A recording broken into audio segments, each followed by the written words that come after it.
كاك حكيم هما نزان أوي بجيه هرم دواخا ومعاش دواخا كيا هرمي خومانا أو داوي سيرشتكا دائما شوني إنه لرئيس ومو برابورتك بيها ممانجك ميزاني مراجعة دهاتي ناوتي نيوكي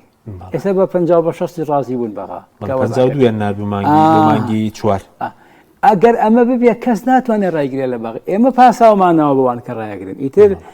طيب سامي بيه فعل حساري بيه هركس توش بي لبغى يا سايك نظامي قبل سري بروي ناتواني جاري خاطر أجري دوان أجري ناتواني بيه في نظام وياسابي التزامات جب كله خو أما إشي نوم هنية براسي بيلودي بيشتر بارك بنيرني استاجر ما أجر حكمتي هرم أو سهناو بنيه بيش بيستوشاشي مان بيش عرفة بدلني يوم وشهري ميجت أجر أمام بيني برد شيء تصور كيلو زي داري ضلن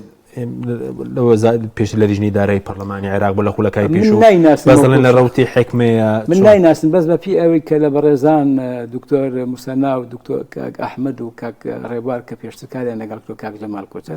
الآن كسي كشهر زاي زور الروي داري كسي كمتر مجاملة قبولك حدي أروات بلام أوي كدل خوشكرة إما أجر التزاماتي خمان جيبكين وبرز عمل حكيمش كهذا رابردو لم يجوشها خلق يقبل لنا وشيعة كان جوري العاطفة أنا قال كذا سيد محسن الحكيم لحفتا كان كوني كردي حرام كلا باوكي بلا سيد محسن الحكيم وهروها كادك بلين عمل حكيميته إير جوري لا قبولي هي حتى علاقاتكم الله يأتيك أوان لهم يزكاني كوا أذان تفاهم يعني باشتري لقال إما فتأكيد أجدا فرمان ولا يري أوان درناتي بمرجع إما التزامات كين إحراجي دروزنا كين نبو خوش ما من نبو أوان